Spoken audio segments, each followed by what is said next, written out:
if you are relying on passwords and usernames today, that is almost the equivalent of locking your house and putting the key under the rug in front of the door. Yeah.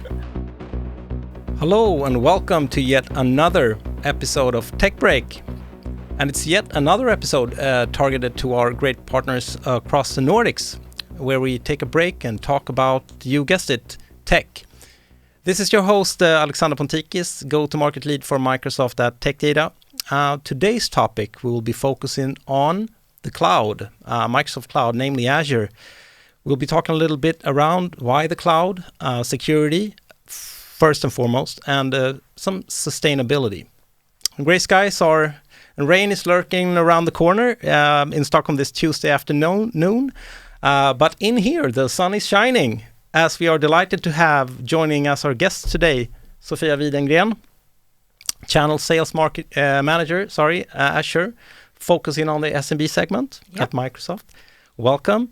And we have Roger Morell, Senior Solution Architect for Azure Core Security, Compliance and Identity. Yes. That's a title that covers it all. That's a mouthful. Indeed. So both of you, very, very welcome here to Tech Break this afternoon. Thank you.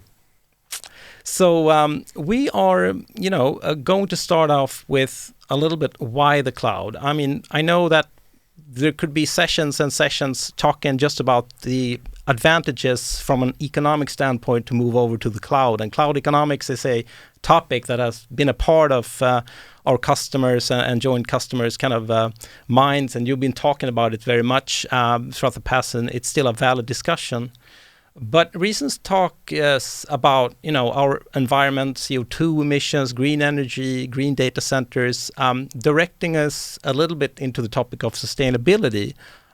What would you, Sofia, say, what is the main benefit from a sustainability standpoint of Microsoft Azure compared to, let's say, own data centers or on-premise solutions?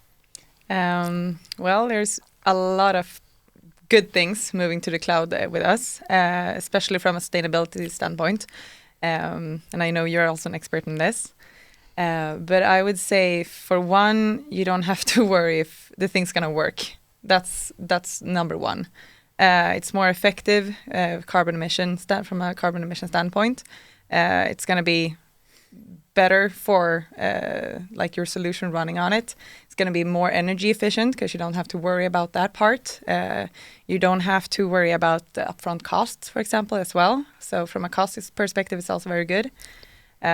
We have many. I don't really know where to begin, actually. You want to fill in, Roger? Yeah, and I think one of the important parts that's going to be a requirement in the future is reporting on carbon footprint. Right, definitely. Right. And there we have done the homework. So we can today provide reports for customers that give them detailed scope 1, 2, and 3 emission reports. Yeah.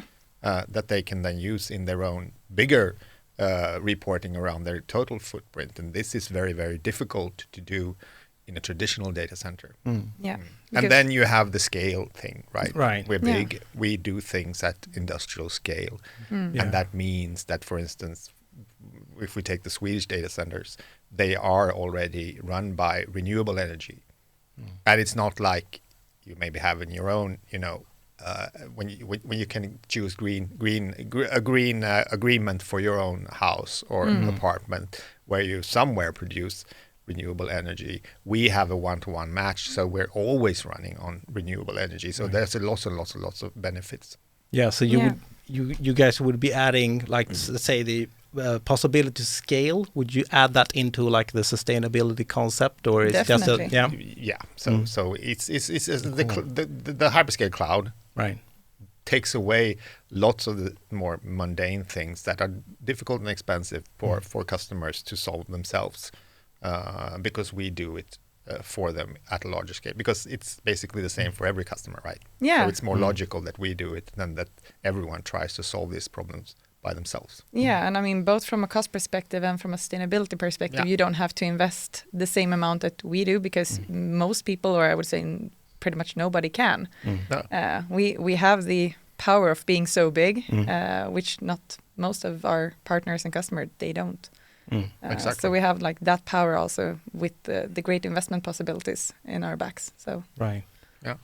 So that's a little bit around sustainability. So let's say that what in our experience and most of our partners' experience, they kind of identify 3 types of customers. The ones that are still on premise, and there is somewhere in the journey in between, and there are perhaps the more kind of cloud native, born in the cloud, that start up their business just using cloud resources. And it's going to be like a little topic moving forward. We kind of have that in the back of our minds. So let's say moving on from, let's say, either of these 3 customer segments, looking from a security perspective, like when it comes from, let's say, moving resources up to the cloud, how does one, let's say, prepare the best from a security perspective? Like, is there a certain checklist that some set of recommendations that you can guide us on from Microsoft, let's say, from moving from on-premise solutions to our own, or let's say our own data centers up to you guys up in the cloud? Yeah, definitely. Yeah. I mean, we, as a start, just getting an overview of what you actually have. Because most customers, they don't know what they have already. They don't know what's up to date. They don't know what's outdated. They don't know how to effectively move this. So I would start with doing some kind of like looking through everything. And then from there, I would say, okay, what can we move today? What can we move later on? Because usually most moves don't just happen like this. It's never just a lift and shift everything up, because we you always wished, do. Though, it would be so much simpler. Like flicking on a but switch, it would also be so much more expensive for the end customer. Right. So doing like that kind of move when you just lift and shift everything, that doesn't happen anymore. I think it happened before, but not on the scale today. So I would start with doing some kind of looking through. I would do an update on, okay, what kind of services do we actually need? Because usually, like if you look on like predated data centers that are on-prem today, most of them, maybe you don't need the kind of VMs or stuff like that you have there, or service that you have there today. Usually there's some kind of other solution that would like run more effectively in the cloud. So moving something that's outdated up to the cloud will only be a big expense. So you need to effectivize that on the way. Right. Yeah. So looking at also what you had, I guess you're also kind of looking through what kind of security measures you had, let's say, or that you're taking with you, or can we elaborate on that one? Do you have to differ? Does like the mindset of having your, let's say, solutions instances in the cloud? So I mean, if we security has probably not been that prioritized for most customers for many reasons, which we don't have time to go in now. But moving to the cloud doesn't invalidate everything you do. Most of the stuff. And to be honest, you have an organization, perhaps you're running through a partner that has their processes, etc. You can't just change everything. You have to basically take what you have and take a look at what do we need to add, what is perhaps more efficient in the hyperscale cloud. But when we talk about security also and on-premises workload, that may be like you said, makes no sense of moving it, or perhaps you can't move it for if we look at public sector and regulatory reasons. Today, the security of Microsoft Cloud is also stretching into on-premises data centers. So even though if you can't move the data to the hyperscale cloud, you need to take the advantage of the huge investments that Microsoft are doing in protecting our cloud, and that has a very efficient hybrid model today, because you're very, very lonely if you try to solve and protect yourself from the entire world on your own. Yeah, and it's expensive to do it on your own. It's expensive. It's not possible. No. Because we have a global operation, and I think we're investing about $4 billion, 40 billion Swedish crowns a year into security. That is staggering. That is some money, right? but since we're a global platform where we do everything exactly the same everywhere, we also have quite good scalability on that investment. Yeah. A smaller partner or a vendor has to put up much more, maybe not 40 billion, but much more than they're doing today to be at the same level. So Yeah, but that's also one of the reasons why they leverage our security or if solutions. They should. Yeah. Yeah. So you can you can definitely bring the mindset that you have in terms of security. You can bring that with you, so you don't need to feel as an end customer that you have to rethink the whole shebang. You can just move on and apply some of the knowledge that you have acquired through experience throughout the years. Exactly, and we today have a vast trove of procedures and information, etc., in what we call Cloud Adoption Framework, which basically addresses every aspect of running and let's say an IT environment in the cloud, in the hyperscale cloud. Yeah. So there's lots and lots of prescriptive guidance today to make the journey easier for customers. Yeah, and that's also one of the best places actually to look at when you start your cloud journey. For example, for the migration question, what you can look at. You can look at the Cloud Adaptation Framework and take it from there, basically. Right. Yes. Yeah. But it's also very, very big, so you cannot follow it to the letter on every separate part of it, because that will take you forever and you will never be done. Absolutely. So pick where you are. Yeah. So to your viewers out there, make sure to check out the Cloud Adoption Framework. It's a mouthful of reading, but you can kind of cherry pick what you don't read everything. No, exactly. We heard about that. So I had one of your colleagues earlier, and we talked about the big dictionary you get. I guess the Cloud Adoption Framework would be the size of that.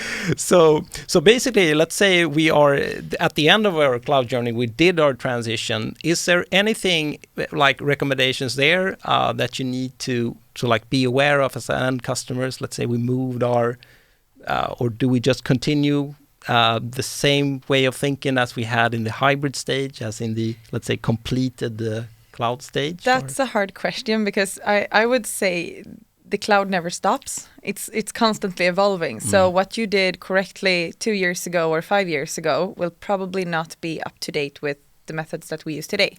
So you need to stay up to date with what happens on the market, and it doesn't matter what you're doing really in the cloud.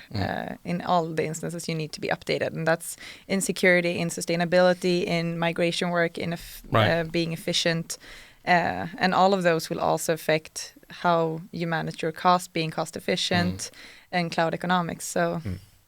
But that said, it is also, once you're on a hyperscale cloud platform, depending on if you move to IaaS, perhaps you continue to run VMs, you have more responsibility, but we still take away a lot of the headache that you never again have to think about. Yeah. So and very few businesses stop change, right? That means that if they stop changing, they're going bankrupt. So every business is changing. So this is it's the customer's digitalization journey makes them change, and the platform you're offering them, whether it's SaaS or PaaS or IaaS, also has to change. But this is kind of a virtuous circle that you have to get used to and go into. Yeah, and when you are on your digitalization journey, usually the organization going into that journey doesn't look the same as when you're coming out on the other side, because you will need other kind of people in the organization or different kind of qualities, and maybe that will be the same people, but it will definitely be like you will need new knowledge to take you from A to B in that journey. Absolutely. And do you feel that we have our joint partners to think about?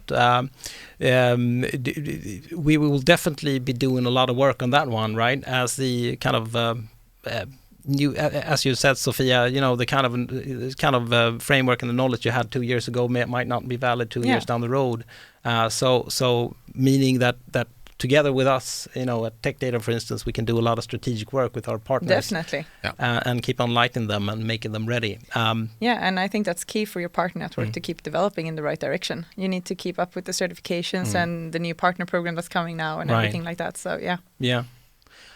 So moving on a little bit, the vicinity of security, a little bit about, let's say, the data loss, from a data loss perspective, and also keeping your information intact. We've seen that a lot of the cyber attacks, of course, is targeted to a certain amount of information. Could be, let's say, I don't know, credit card info, could be personal, information that could be, linked to you as an individual.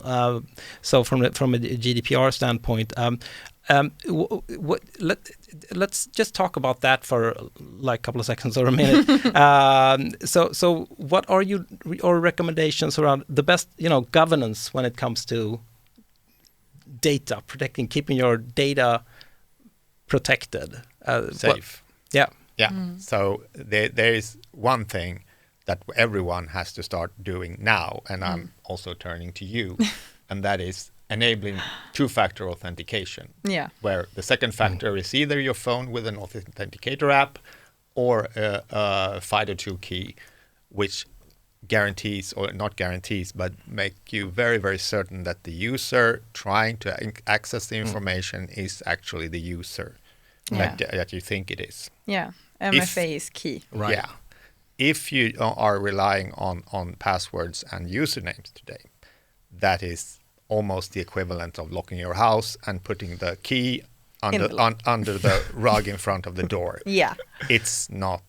And it's easy access. Yeah. So that's the user today is the most important perimeter you have, because if you don't protect the user and don't know who the user is, you can put how many firewalls and security measures you want, because they go right through it. Yeah, and once they're in, I mean, in one of the Partnerpodden avsnitt that I actually listened to today, there was security focus on that episode, and they talked about the fastest breach that they've had from accessing your, like getting into the system and then have full control. Yep. It was under 18 minutes. 18 minutes. Wow. Yeah. And I mean, there's a lot, you need to have many faulty layers for it to be that fast. Exactly. But it could be that fast. Wow. Yeah. So MFA, please use MFA. Yeah. And that takes care of, and of course, the very basic MFA, which always asks for MFA, is available for everyone. Yeah. If you want to do more smarter stuff like conditional access, where you actually, if they're in a safe place, you don't have to ask. Then of course you have to have higher SKUs for that. But that's also a great upsell, because once you show value to customers, it's not really that expensive. But so there are ways to make this very, very functional, even for all users in an organization. But for admins in an IT environment having any form of access, this is a must. It's not an option anymore. Absolutely, and I love it that you're taking advantage of the multicam setup, highlighting the important things. But great job on that theme. Since we're on it, that takes care of authentication. Right. Yeah. The next step is authorization, making sure that people don't have access to stuff they don't need to have access to, and the usual way we solve that, which is quite simple to solve in the hyperscale cloud, is through privileged access. Right. That you can, when you need access to a server, when you need access to a resource, you ask to be elevated, and this can be automated so that you can ask yourself and get approved, right? Yeah. But there's still a log of it. And the most important thing is you ask for maybe 2 or 3 hours, and when that is over, you don't have that elevated access anymore. Because it's all too common that too many people have standing access, and that's one of the main reasons why the attackers are inside the organization. Yeah. Because they usually don't come in with an admin account, but then they can do their stuff and get access to admin. And if those admin accounts are there 24/7. Yeah. And I mean, you also mentioned monitoring. Right. I mean, parts of our security suite is already integrated in modern work suite, so M365 and Office 365.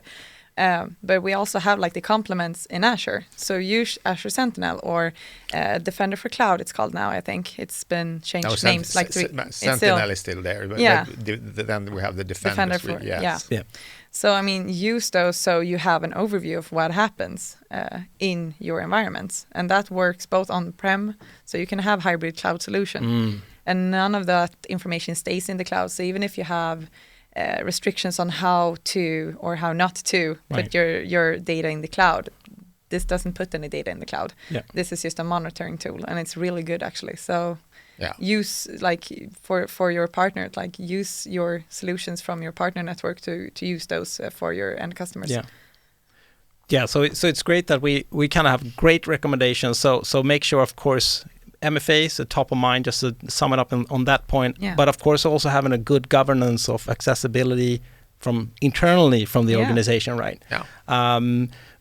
Does that also include? I know that you guys also talked about labeling data and for different sensitivity level. Now it's perhaps a bit too granular, but could you add that into the mix as well? Of course, if you want to take a big and this sounds it's a lot to embrace, but you don't everything is not for every customer or even every function at a customer.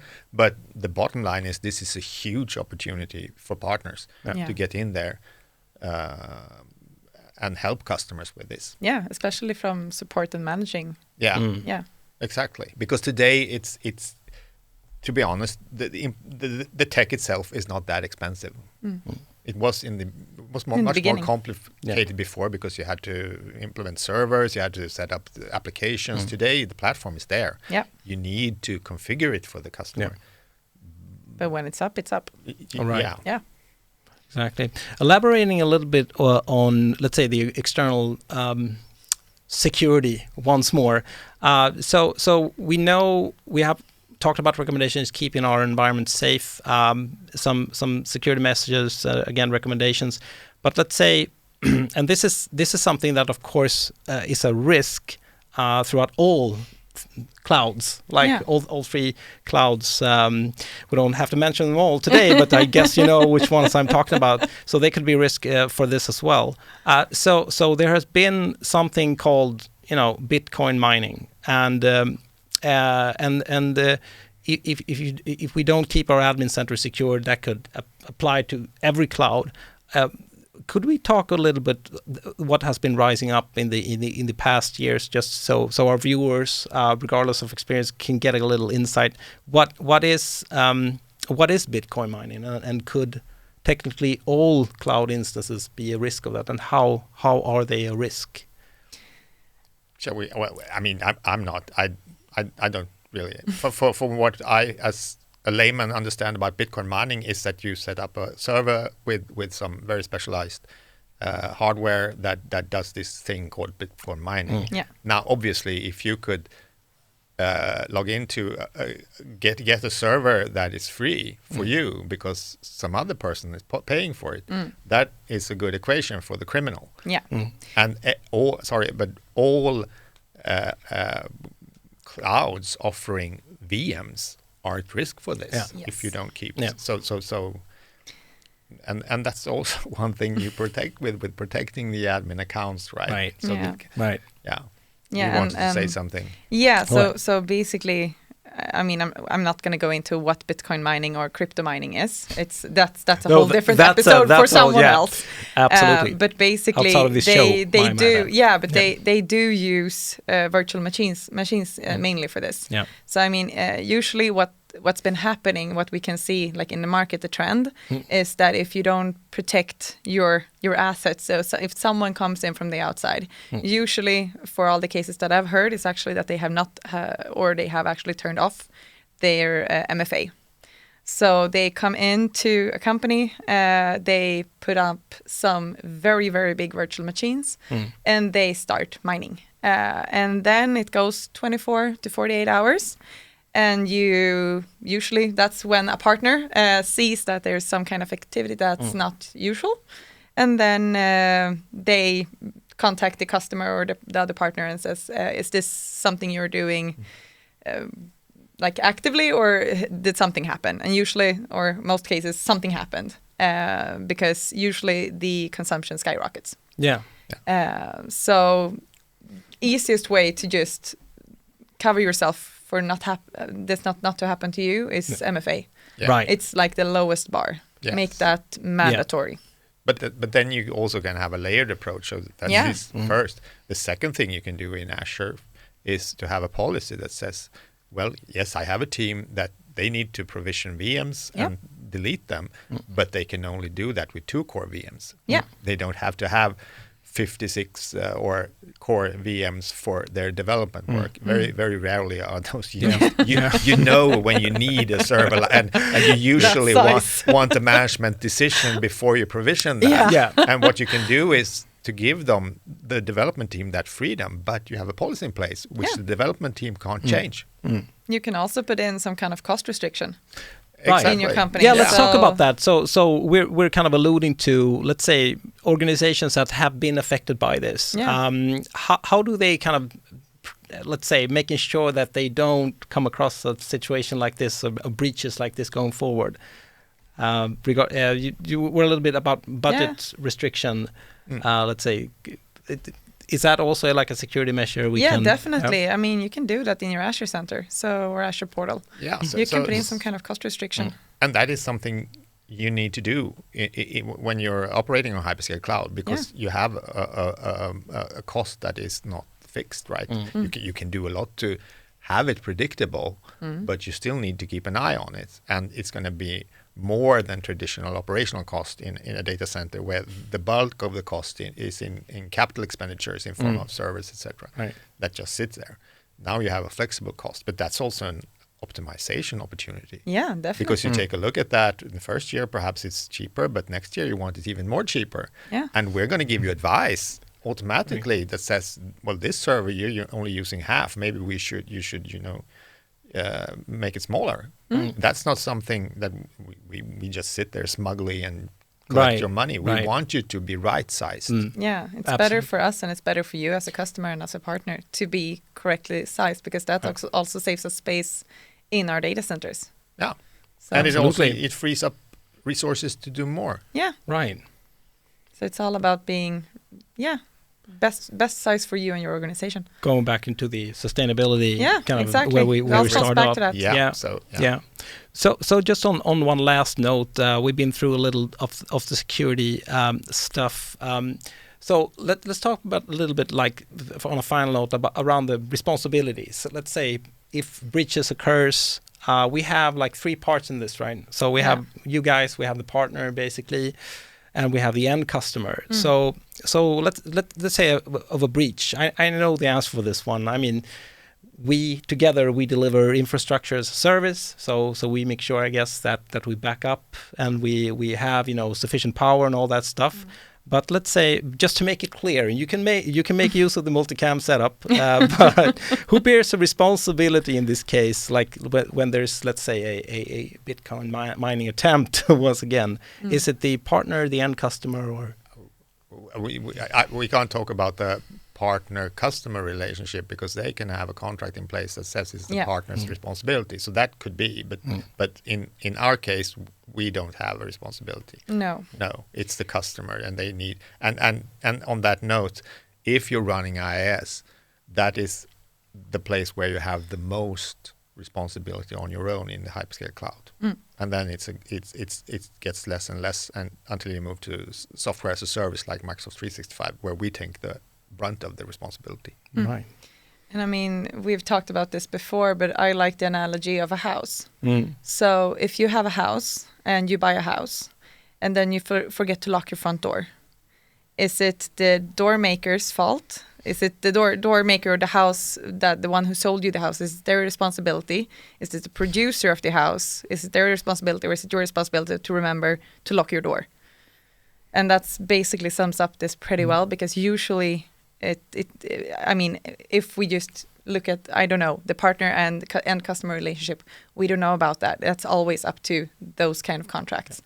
But when it comes to where the responsibility lays, it's very hard to say that the one who manufactured the house is the responsible party for you getting robbed because you forgot to lock your door.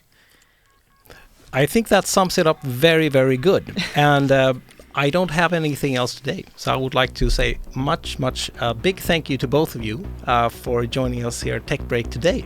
And let's hope to see each other more in the future. And thanks for having us. Thanks for having us. Thank you. Thank you.